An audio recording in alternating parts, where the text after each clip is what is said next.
duraan dursee yaa saba kiyya galatoomaa isiniin jedha dhugaanu. Saba kiyya guddaa waggaa gara 30 hagamee as tureera. Poortilaandii innaa gali jedhan saba kiyya waggaa kana waliin ture dhiisee hin deemu jedheera. Galatoomaa. Dubartiin illee dhiirtillee akkana bareechiftanii akka jedhaatitti Gaggeessa abbaa manaa kiyya akkana naa gootan kana guddisaa isin galateeffadha dhugaanu. Waan isin haa kennu jedha. Abbaan manaa kiyya akkuma himtan nama gaarii, nama obsa qabu, nama gaarii. Hiriyaa kiyya, gaachana kiyyatu narraa kufe gaachana kiyya. Beekaa kiyya waan godhuun qabu.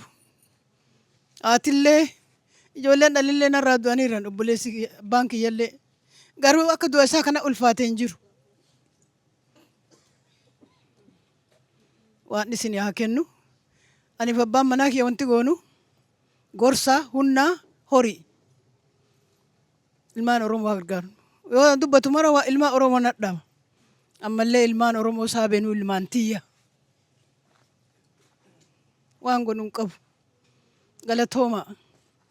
Gaachana kiyya, ija kiyya, gurra kiyya. Xilaa kiyya narraa kufe waan godhuun qabu. Garuu isin qaba ilmaan Oromoo. Ilmaan tiyya qaba ilmaan abbaa manaa kiyya. Afaan kiyya garuu galata keessaniif dubbata malee haadha dubbachuu illee hin danda'u ture. Galatoomaa isiniin jedha guddaallee dubbachuu hin danda'aniin. Barru koot. Taa'ibeenoo. Kalbaa kootee.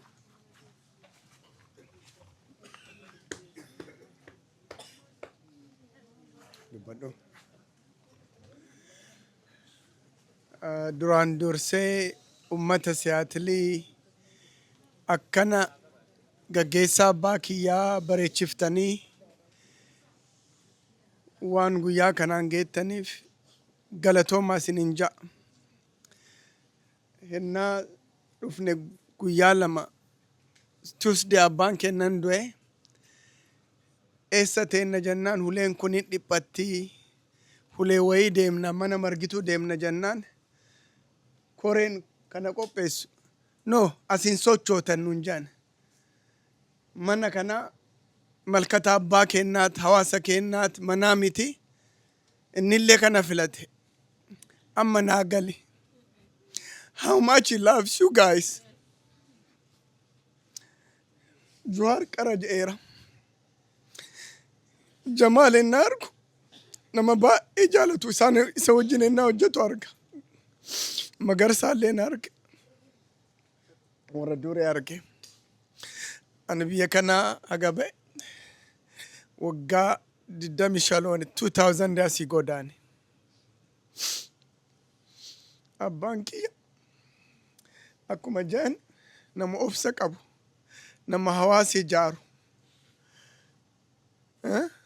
barsiisaa jabaati. Garuu boollee hin qabu. Galata guddaa galchuufii qaba. Maaliif waaqa kiyya guddaa kanaaf? Abbaa dhabee hin ja'u waan gaarii ijaaree deemeera.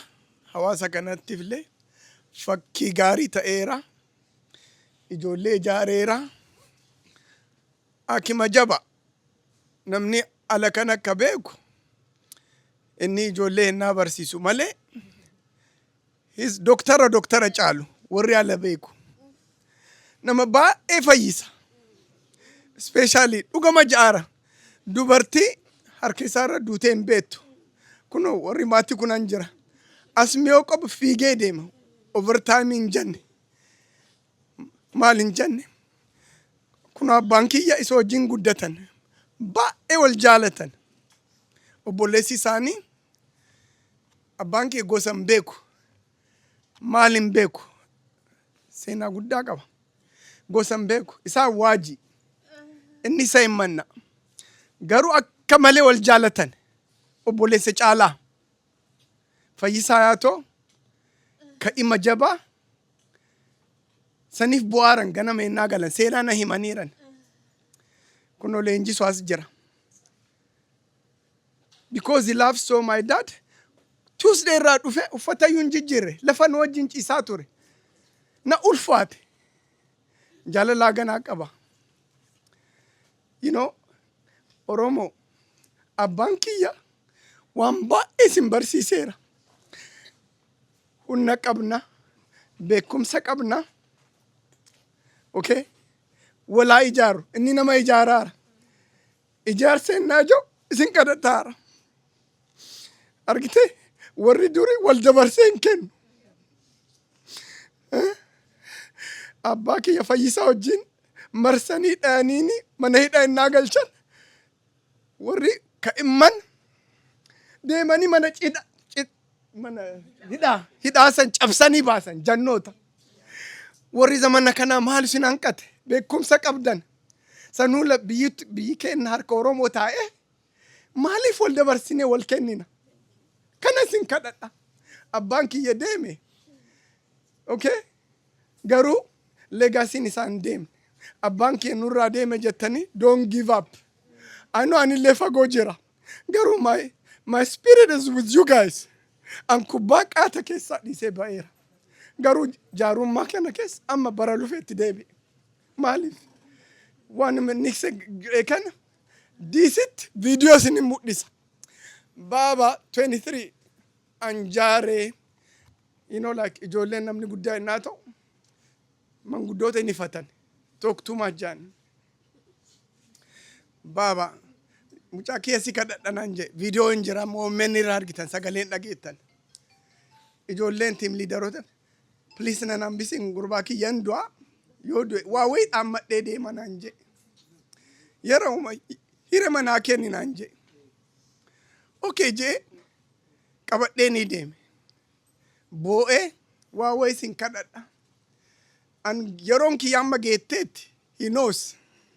This is 2023. This is na fakkaatame. This akkasimi. An argitee yeroon kiyya gabaabbatteetti waa wayii tokkummaa keessan cimsa. Tokko ta'a. Sanuma callaa isin kadhadha jee deeme. Daa'imman. Waan kana ka caalu baabaan dubbate hojjatu hojjate ilmi namaa bara baraan hin jiraatu. Abbaan kiyya garuu jiraata. Abbeeraan keenya du'eera. Namni baay'ee san beeku. Abbeeraan kiyyallee akkuma isaa naannoo diisii ijaaree ka deeme. Kunoo Tsaggaayee waa dubbateera. Namni hin beeku qaataa biyyaa beeka. Fira isaaniitu abbaa keenya gaara keessa dhufee barsiise. From Wallaggaa. Okay? Faarmaasii illee banee namichi sun maqaan eenyu ture? Bayyana. Kunoo bayyana dhaabaa. Seenaa kanan beeka. Yaa haa je'ee barsiise. Isin haa galuu agas namni wal jaalata. Inni waadaa san kunoo nama xurataa ba'u. He worked so many years biyya kennaa. Gaara deemee barsiiseerallee. Who's gonna give one day? Abbaan kee waggaa tokko kennee nooti isa callaa isa warra fakkaatu jira. Arsii basic movement jaanii naannoo keenya sochoosan ardiin guute. Okay? Kana jechuu fedha. Gammachuu guddaa qaba. Abbaan kiyyan duune. Okay? Gammachuu guddaa qaba. Maaliif bo'a? Abbaan kiyya goota. Abbaan kiyya barsiisa. Abbaan kiyya ijaara. Unity namaa ka fedhu. Hin sodaatina. Gammachuu guddaa na dhagama.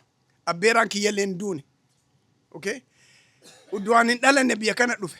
50 years ago. Maaliif dhufe? Goota waan ta'eef ummata xiitiin fidhee ba'e. Dhugaan jiru kana. Ani sodaadhu. Ilma gootaati. Akka sodaattuun ta'inaa. Beekumsa qabdan. Dubbadhaara. Okay? Ijoollee wajjin kubbaa shortii godha. This is my last. Okay? Saniif isin himaara. Galatooma waan seenaa abbaa kiyya baay'eellee dubbadhe guyyaa nuun geettu.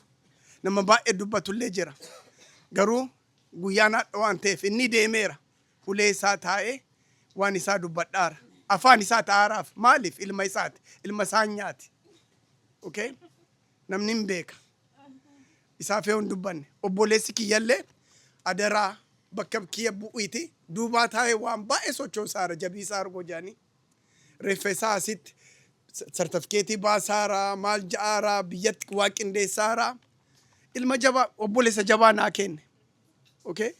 Diqqoo daayivartii taanee turre inni baay'ee taphataa an kubbaallee iskuula keessa innaa deemu.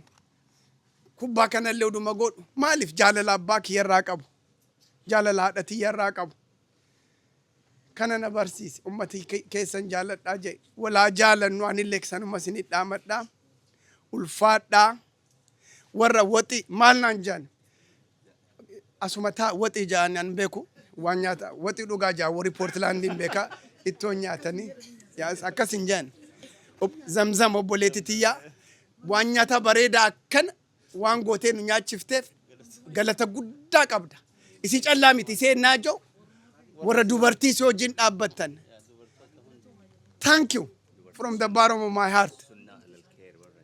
Sunnah lal khair. I don't know how you guys do it. It's magic. Okay? Woman gone chadise rafa nyaadara. Sannaaytu to politika barbarisa. Ganama nyaanna halkan nyaadha. Dhuguma jetti. Yaa cadhifneetuma nyaataarran jette. Biyya sattunnoo maal goona cadhifneetuma nyaanna. Gammachuu guddaa qaba isinin jaa. Waan biraa immoo shoortiin magodhaa. Bishaan mucaa jaan obboleessa Juush. Bishaane? Yaman? Please mucaa as bira kootu please rabbi si haa eebbisu. An hin beekne. Itti kennitan hireellee. I just want to say something. Mucaa kana koomee kootu dhaabadhu. Na please. Gosa isaan beeku, maal isaan beeku, baabaan kee kalari hin beeku. Anga Seattle rabe obboleessan beeka Jawaar dhugaa. Okay? Ganama falkan silkee ennaa bilbilu. He's by his side. Baabaan kiyya luka diriirfachuu ennaa dhufu buna baasee itti bita. Maal ja'a hospitaala ennaa fiigee deemu isa qabataa deema. Kubbaas ennaa dhufe busy daa'imman kiyya 4 qaba. Don't worry deemi. Inni nuur ijoollee 4 qaba. Nama jechoon nama akkanaati jaalala selfless. Saniif isin afoo dhaabadhe galatoomi jechoon ifedha. Abbaa kiyya akka kingiin haga geesseera. Ulfaadhu umrii kee dheeradhu sana jechuun callaa fedha. Ulfaadhaa yeroo keessan dheeraaf isin jala fudhadhe galatooma. Galatoomi barru. I would like to recognize Ali Shego for coming here on this farewell and for paying respect to our giant and human rights advocate and community leader, Obbo Mammaa Argoo. I really appreciate your presence here. Thank you so much for coming and attending this farewell. Yeah, you can say one word. Yeah, Ali Shego is a Somali community leader and human rights advocate. He is also our staff at Neighborhood House with myself and my sister Margitu. So, yeah, he is also here for the council member. Okay. Thank you, and sorry that we come together in this kind of format, but we just want to let you know that I met Mr. Mammaa a long time ago, 1993, and just, today is supposed to be a kind of celebration because he paid his dues, he worked for the community, he did. When I came 1993, 91 Seattle, but I think prior I met him around 93 when I was kind of working at the Harborview. And he kind of created respect for all East African patients. Those days were small, but they were not mighty like now, but we have core people that were up for everybody else. So he was there, the face of East African welcoming, making sure that they get health access, what they needed. So I appreciate that he left behind the good kids that will take the torch from here. So please stop chasing money. Let's take time and do community service more, just like Mr. Mammaa, and so we can also leave some legacy behind. Thank you so much, Ali, for your kind words. And yeah, itti aansee marga. Are you sure?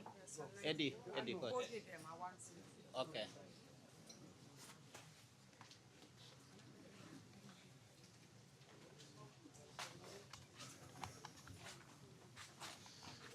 Galatooma.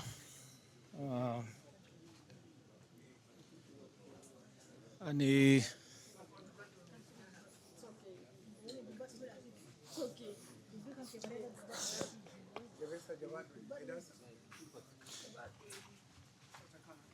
Ani Wala cakap nuka. dhiifama. Ani biyya ture. Dhiifama. Biyya ture. Tuesday galgala achi.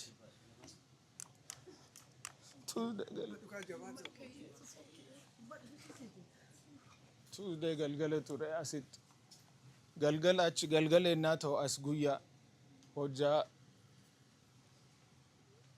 hojjaa kiyyaa fi appointmentii baay'ee qabaa ture. So I was very busy. Waan stressii na godhaa ture.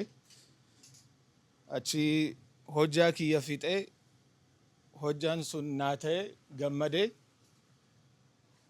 haadha manaa waliin ጓደኛ nama biraa fa'aa waliin turre. Baanee bashannanuuf dinarii deemne. Dinarii irra teenne wanti nu dubbanne waa'ee bu'aa kana kaasnee dubbanne. Maal jennee akkamitti ba'uu dadhabne gaafa bu'aa ennaa deemnu bu'aa namaa ennaa deemnu hin boonnuu jedhaa dubbataa turre. Anillee bu'aa ennaa deemu takka bu'aan beekuu hagas maraa miti jedhee warra achi jiru itti hime. Achi hin baanee oduma bashannanuu warri aan waliin jiru wirdii na ta'uu jalqaban. Tokko kallee na dhukkubee hin gallaa jetti. Isiin dhageetteerti. Haadha manaan kiyyaallee akka wayii ta'uu jalqabde. Achi na qabatanii mana galanii silkii na jalaa dhoossan. Itti iyyee finally silkii ennaa na kennanii first thing I see was baabaan hin jiru jedhe.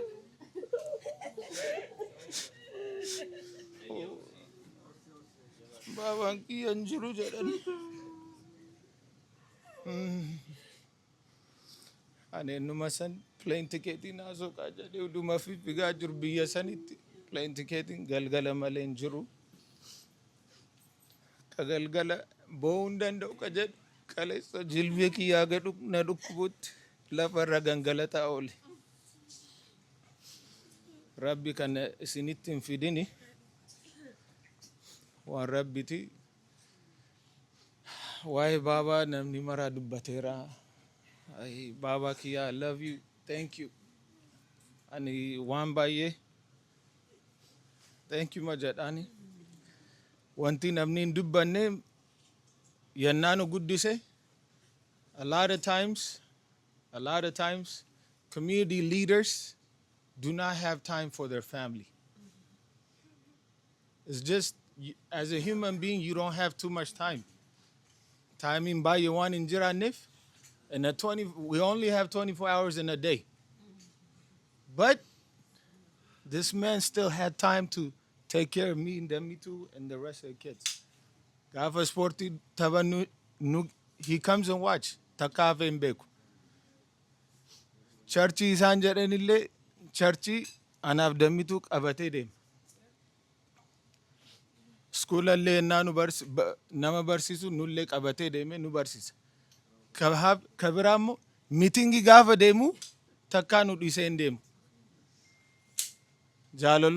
Jaalalummaa Oromummaan ka dhufe isa irra. Amma namni hedduu yeroo baay'ee ennaa dubbadhu please ijoollee keessan fidaati kottaa jedha. Why? Ijoolleen maybe diduu danda'an garuu anaaf maal akka godhee waan beekuuf. Nu biyya kana guddan. 1992 ennaa dhufnu warra Seattle warra nu guddisee beeka nu daa'imman turre. The only reason afaan Oromoo dubbachuu dandeenyu Oromummaa keenya ka jaalachuu dandeenyu waan baabaaf mashuun waan akkanaa waan godhaniif. Saniif akkana nama ta'uu dandeenya. Baaba akkuma jettanii abbaa nama maraati. Warra Seattle dhugaa isinitti himuuf yoo isin hin beektanis akka isin jaalatu yeroo hagam miitingii teennee baabaaf mashuu Poolaandii galchinaa jennee mari'annee jira. Yeroo hagamii nufillee hin taane diqqoo isaanuma akka jaaraa waan deemaa jiraniif gargaaruuf jennee malee feenee miti. So dhumarratti isaanillee hin didanii nullee achuma taa'anii achuma taaga dandeenyuun gargaara jenne akkanatti wanti kun ta'e galatooma isin jaalanna warra Seattle warra biyya fagoo dhuftanillee warra Minnesota warra Poolaandii galatooma ani hin bo'u ka jedhe ganaa ba'aaf hin bo'u ganaa boonnaaf galatooma thank you. Marga kota. Waliin kottaa sinis. Waliin kottaa sinis.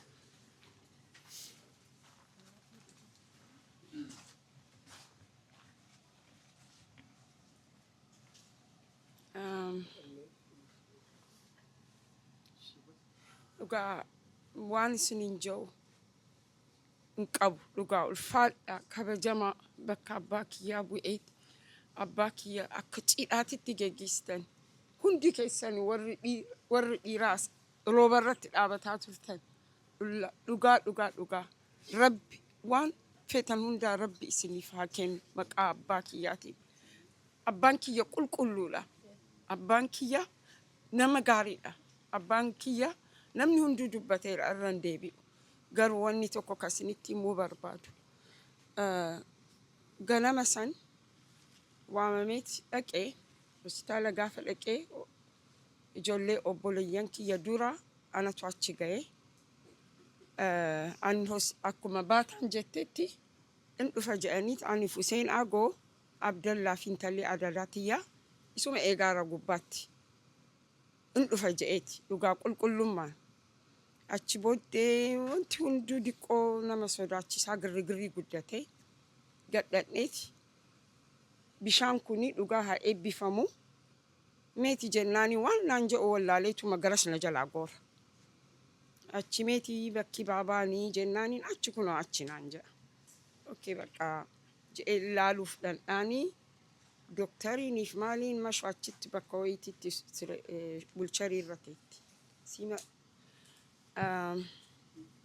It's very dangerous. Like, you know, waan abbaan kiyya nama guddaa namni hunduu nama akka animaalii wayiititti he didn't make it naan jedhe. This is it. Can you imagine? He didn't make it. Nama asitti guddate seeraa feera qaba namni waan akkanaa yeroo sitti si teessisee chaplainii fide. Imagine abbaan kan kee he didn't make it yeroo sin jedhan maaltu sitti dhaga'ama. Imagine baabaan kiyya he's everything for me. Beeku isa akka dhaqee achiin booda Rabbi haa galatoomu achiin booda ani yeroo hospitaala Mammaa adda addaa hojjedhu nama du'e argeera. But this is the time I felt what the dead body looked like. In benne dhugamaalu namni yoo du'u maal akka ta'u amma natti dhagame baabaa kiyya ijjisaa.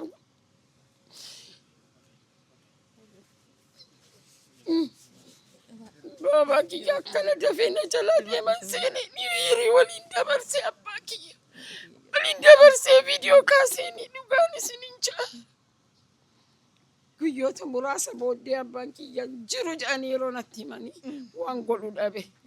Garuu Rabbi haa galatoomu alhamdulillah wanna hundaafu wanni kun wanni ta'ee fi miknaata qaba.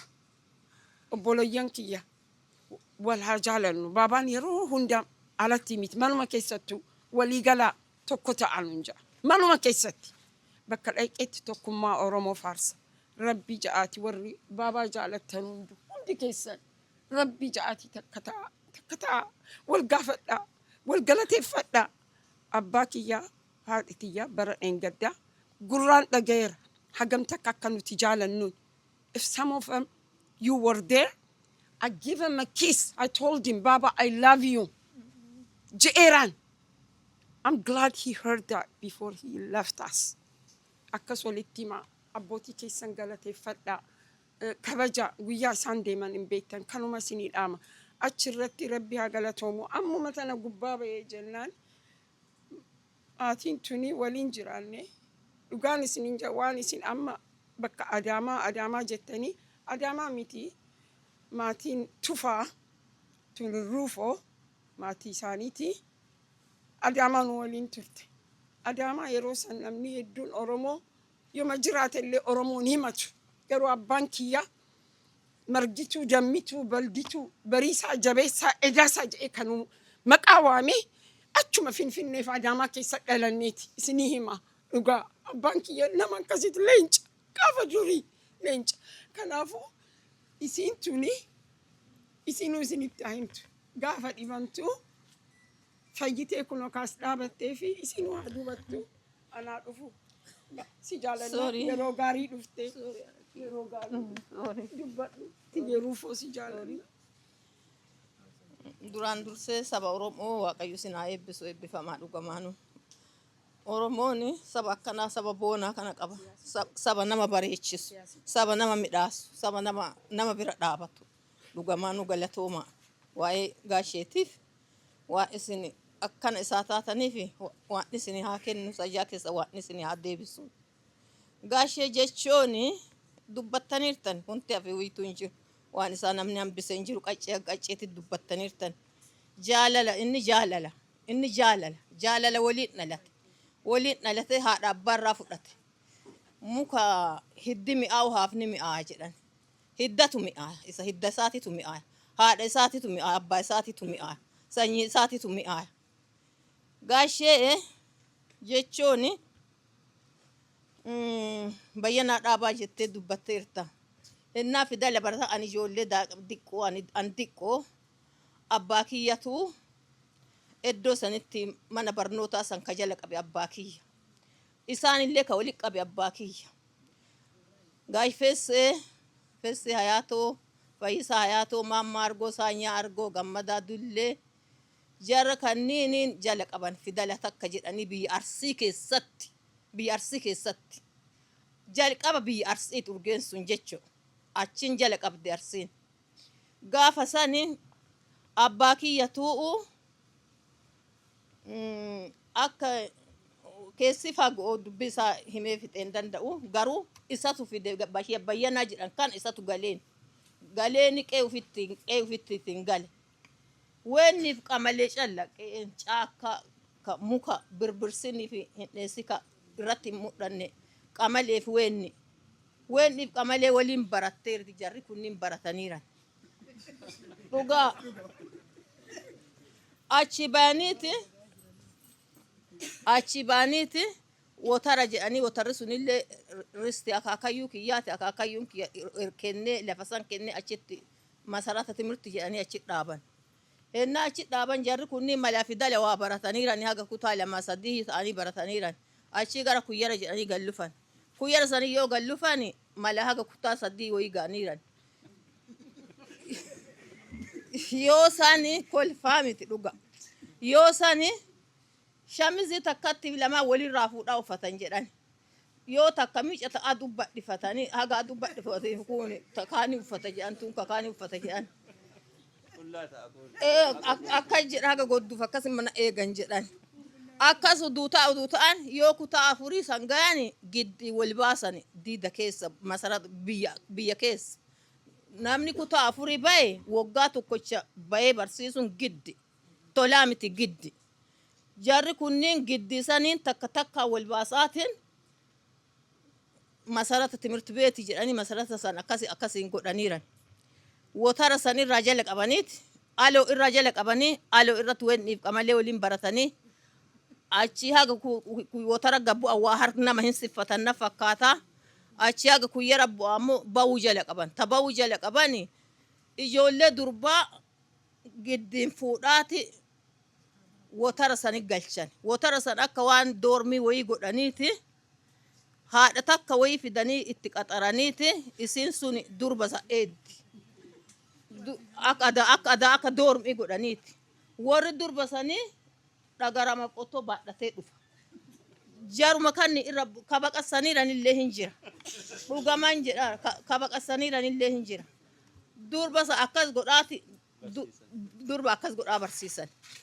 Isaan kutaa afurii yoo ta'ani giddi baanii barsiisuun giddi baanii barsiisuun giddi baanii barsiisuun amma gara wal horaniiranii akka wal horanii amma wal horanii Arsiin akkasitti ija godhate. Haga Haile Sillaasee afoo dhaabatanii jarri kunniin Paasigar Mikaa'el fa'aa ka ija biddaa afoo Haile Sillaasee gaduma dhaabadhu jedhanii afoo dhaabatanii itti kadhatan. Waan guddaallee arrafamaniiran waan guddaallee jedhaniiran akkasii wal guddise jaalala guddaa qaban. Amma akka gosa jedhanii ka wal waaman kun hin jiru gosti hin jiru. Gosa waliin beekan gosa maruu akka garaatiin wal beekan. Gosa wanti jedhan kun hin jiru wanti gosa jedhan hin jiru. Akkasiin guddatanii jalaan nu ijoollee jalaan guddanneerra urgee guddaa arsiif ka urgee guddaa qaban. Wanti garaana nyaatu ka fayyisuu hayaatootiif ka saanyaa argooti. Saanyaan jedhan kun xiyyiiti madha'ee Tigiree lafa buusee biyya kana baheera baqate. Akkanaanii miti. Sababiin mana itti gubaniira Arsii reeffa lafa qotanitti tiraakterii boolla nama lafee nama lafa guuraniiran aarisaniif dhaqeetuma dha'eetuma lafa buuseetu baqatee biyya kana dhufeera inni biyya kana akkanaan waa hujii dhufeera hujii namaa hujii dhufeera. Wanti garaana nyaatu isaan ijoolleen qaban jarri kun lamaan ijoollee qaban. Garuu seenaa hin qabani dhuga seenaa hin qabani namuma beekutu beeka malee ka itti lufe akkan oduma dhaga malee wanti beekan hin jiru. Gaashi Mammaa ammoo ka isa fakkaatu ka laagaanillee isa fakkaatu mucaa isaa laaga ijoollee isaa laagaanillee isa fakkaata. Jabeessaani gaashi Sanyamaa fakkaata. Ka laagaanillee laagaa isaanii fakkaatu hambifateera. Isinuu Oromoo Arsii xaqlaalla guutuu hambifateera. Wanti inni hambifanne hin jiru. Kaama keessummaa isin jettanii badii geettan kana hiddumaa waliin dhufe. Waan inni hojja godhatee miti. Waa hidda isaarraa dhufe. Waa haadha isaarraa dhufe. Waa abbaa isaarraa dhufe. Waan hiddaa dhufe. Mana isaa nama kana bula ka jettani asitti miti biyyatti manni isaa hospitaala. Ijoollee isaa algaa irra bulteen beektu. Algaa ofirra bulteen beektu. Sababii maaliitiif? Sababii namni mana isaanii guutuu ta'eef. Hennaa isaa hojii ofii waa nyaatanii beekanii jiru. Kaama wal jaalala akkana ijoollee godhaa kana jettaan yooma san ijoollattii ofii qabataa urgema mara dhaqan. Urgema mara bashannan. Ka akkasiiti isaan. Ana ammoo karaa addaatiin ani daa'ima ta'ee abbaan kiyya hidhaniiti mana hidha abbaa kiyya hidhaniiti. Makara uumama jedhanii kanaaf hidhamee yooma san baruma sanuu jira. Inni haadhatiyyaaf gaashfeessee fayyisaa isaa gaashaanyaa shaanaa dhaabanii haadhatii haqeetti shaanaa dhaaban urgee abbaan kee hin jirretti isaan bisaan dhaqaniif bisaan illee isa waraabanii haadhatii akkasi gargaaraniin isaan nama akkasiiti jarri kunniin nama akkasiiti seenaa isaanii guddaa dhugaa du'a oolanii ilmi namaa ima du'a gaafa dhalatanuma du'anii yoo akkana dhalatanii du'anii akkanuma dhalatanii akkanuma ta'anii waan nama haajjeessu ilma namaa waan akkanuma godhee haajjeessu dhugamaanu ishi haa ta'u. Ana ammoo Adaamaa akka adda biyya mara urgeen marri salaxanee onna jedhe kanaa miti. Namni Arsiitu hin jiru achi. Ani asmii adageenyaa dhibama. Asmii karraa dhumaa.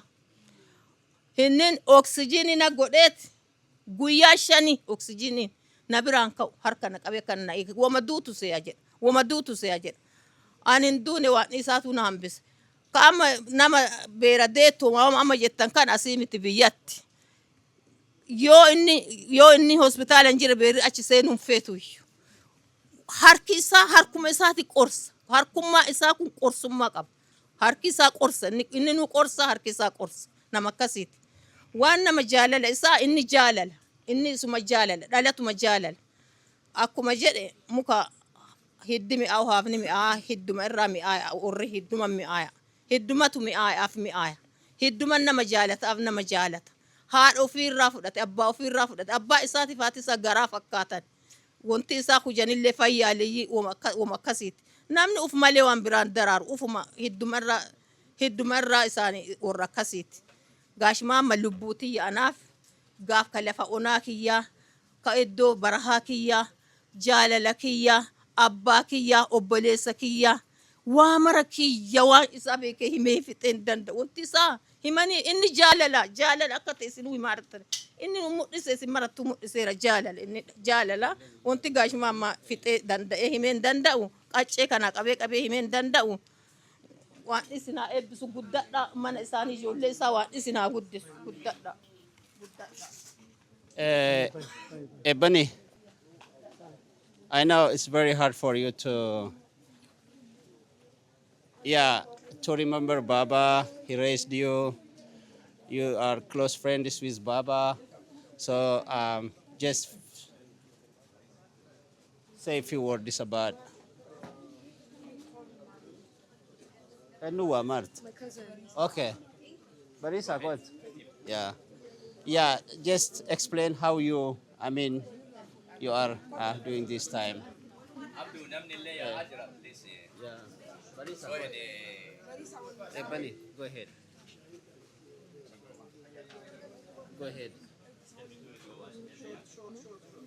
Yeah, definitely. People are leaving, so. I'm sorry, my Oromifa is not that good, so I'm gonna say it in English. Yes. But my grandpa, he's a really nice guy. He's a really good grandpa to us. When I was in middle school, I went to middle school over here. He would walk there and wait for me to come out, and he would walk me home. And every day there's always a sandwich and chai on the table for me. And he would take me swimming, and he would play soccer with me. And he really loves. He really loves his family. If any of us are not around him for a long time, he cries when he sees us. He never misses any of our birthdays, even though he's the oldest from our family. And he loves his community. He loves his people. He cries for his people. He prays for his people every day. And I just want to thank all of you guys for coming to support us and being here for us. It means everything to us because we love our grandpa a lot. And yeah, we want to continue his legacy and we don't want to forget him and we want to be strong for him.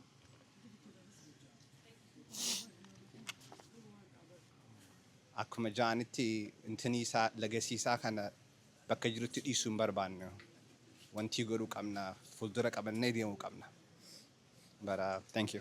Thank you so much. Me too.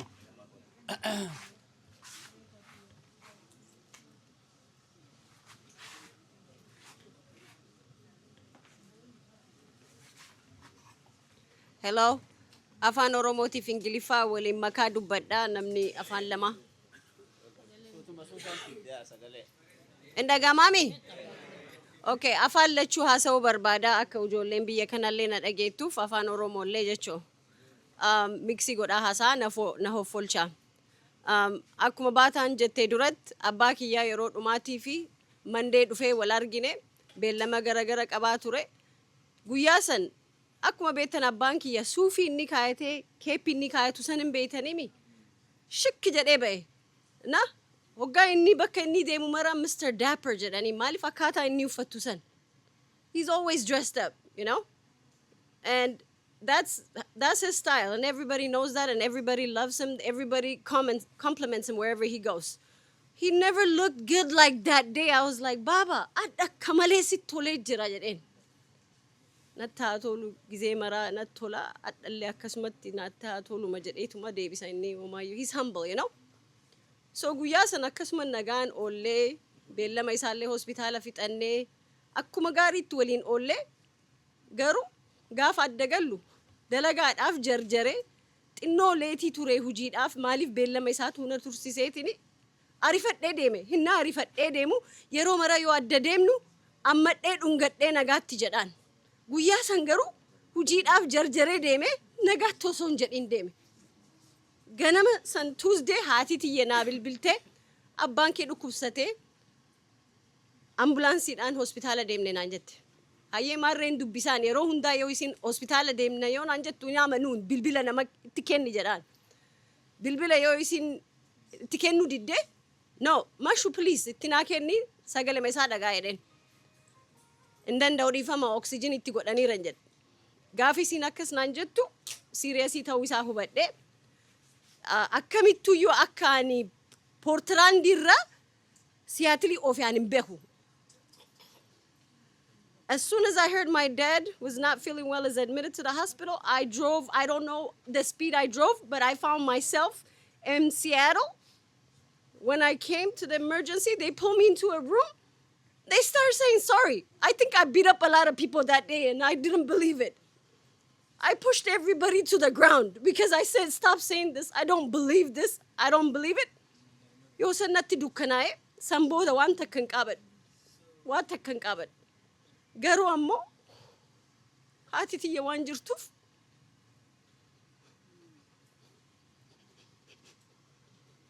jabaachuu qaba. Maaliif isin waan na haftee jirtuuf isii jabeessuu qaba. Isiif jabaachuu qaba. Kanaaf gaafa danda'u imimmaan tiyya ciniinnataatuman booya taan ammoo jabaachuu nurra jira. Hundii kennaa ammoo baabaa waliin waan dabarsinee qabna. Isii sana mataa qabanne isii yaadataa. All of us have a memory with Baba. All of you. Inni nu haadhalchu maree abbaa nama maraata abbaan kiyya. I might be his daughter, but he's a father to many of you. I understand that. So I want all of you guys to cherish the memory you shared with my father. All of you. I know each and one of you have wonderful memories with him. Just remember that when you remember my dad. Just like I will be doing that too. I think the best person that captured my dad is Ebony. She records every moment with him. I might be stealing some of her videos because I don't have a lot of video. Garuu waan takka qaban telefoona kiyyatu na jalaa badee malee voicemail ganama galgala naa dhiisa abbaan kiyya. Voicemail kiyya wanni guutuuf isumaatu guutaa isin agarsiisuuf ture. Voicemail kiyya warri haadhaaf haadha qabdanii haadha keessaniif abbaa keessan please make sure you keep it close.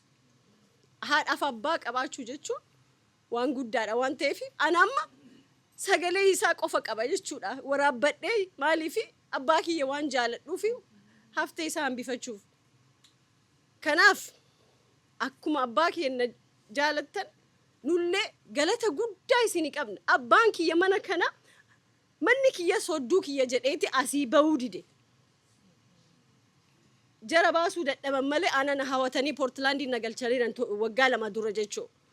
An didee akkuma haadhaaf abbaa kiyya Poortilaandii waggaa lama dura godaani. Garuu torbaanitti asuma dhufa. Maaliif? Haadhumaaf abbaati ija isaanii arguuf. Garuu waan baabaa ammaan tana haasa'anillee hin fixanii dhiifama naa godha because it's a long sa'aatillee deemee jira. Anillee waan maandhaa ta'ee fi argitee dhumarratti argitee haasa'aa jira malee already wanni dubbatee mammaree already haasameera irra. Garuu waan tokko abbaa kiyya jala wanni baradhuuf waa hedduu baradheera. Garuu waan takka wanni irraa baradhe namni tokko saba isaatiif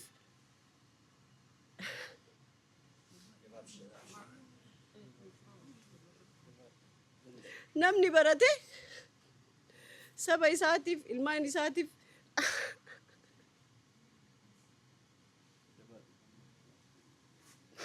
sorry okay namni waa beeku ufiif qofaaf hin beeku aanaaf qoomoof lammiif saba isaatiif beeka. Abbaan kiyya waan akkana xiinxalee irraa baradhe jechuma tana narraa fudhaa isima tana gizee maraa ittiin bulaaraan isarratti tana irraa baradhe tanuma tana isinii dhiisuu barbaada. Galatoomaa warri waan kana qindeessitaniitiin abbaa kiyya sagantaa kana qopheessitanii haga guyyaa wanti kun galtee nurra galeen waliin jirtanii. Thank you everyone who stood by us during this difficult time. I have no words to express my gratitude. Thank you from the bottom of my heart. I love you all. Galatoma.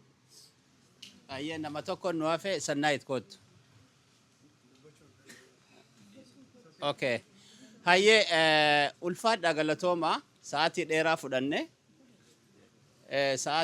fudhanne sirnya kanatu sirnya guddaa saniif isinis nu obsitanii aga sa'aatii 3 akkas asteenne dubartoonni keenya ulfaadha galatooma isaan boru ganama gara Portland deemanii warri dubartootaatis ganama qursii fiddanii asuma eebbifnee gara Portland isaan geggeessina qursii nyaachifne ganama akka nu deebitan isiniin jedha waan sanirraa hafee warri guyyaa Tuesday irraa jalqabee qorra keessa rooba keessa nu waliin asitti dhaabattanii sirna kana cidha kana nu waliin geggeessaa turtan ulfaadha galatooma keessumattuu koreen warri koreedha hedduu galatooma Abdoo Rooba Qaasim Muhammad Roobalee Saafi maqaa dha'ee fixuun nama 30 nama 30 maqaa dha'ee fixuun danda'u everybody namoonni waan kanarratti hirmaatan hundinuu thank you so much maqaa familiitiin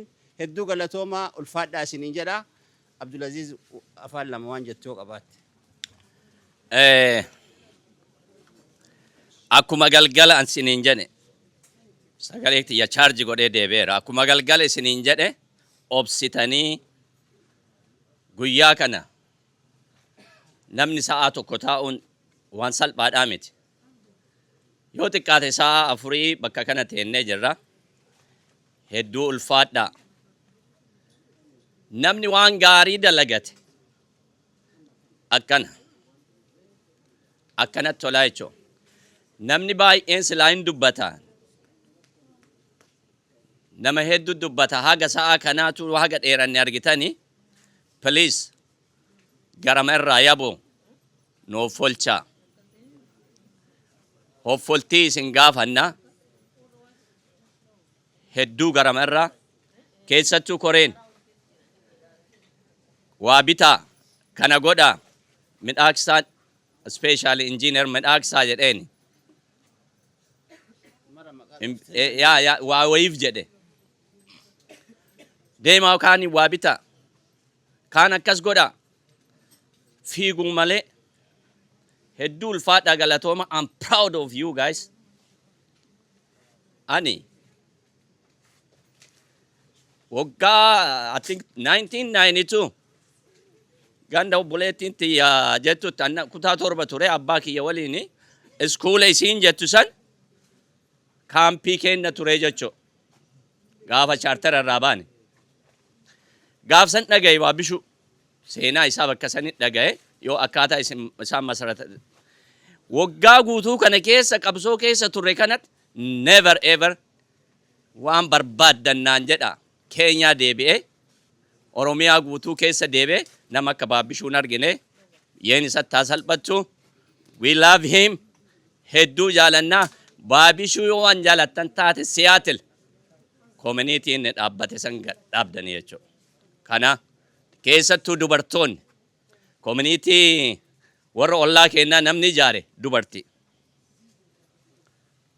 dubartiin keessattuu please ijaaruu dandeettan community amma gadhaamne tana bira dhaabbadhaa Baabbishuu waan inni dhaammate san bakkaan haa geennu amaanaa isinitti haa ta'u gaafa hoteelotti community bitanna jenne namni 1000 dura barreessee kenne isa cheeka isaa kanaaf inshallah ulfaadhaa waan qabanii midhaagina isaan beekan Oromiyaa Freedom Media magaalaa tanaa qabna bakka nu yaamnetti bakka kamittuu miidiyaa qabnu jabaadha bira dhaabbadhaa yaadaan qabeennaan miidiyaan kun akka guddatu magaalaa kana keessatti isiniin jedhaa horaa bulaa ulfaadhaa galatoomaa abdalla ijoollee tee waliin horii bulii ijoolleen tee ijoollee barakaasii haa taatu ulfaadhu proud of you daa'imman tee akkaataa kana guddisuun kan kee galatoo dhiifama hedduu nu godhaa warri hin dubbanne hedduutu jira warri dubbachoo barbaadan galatooma horaa bulaa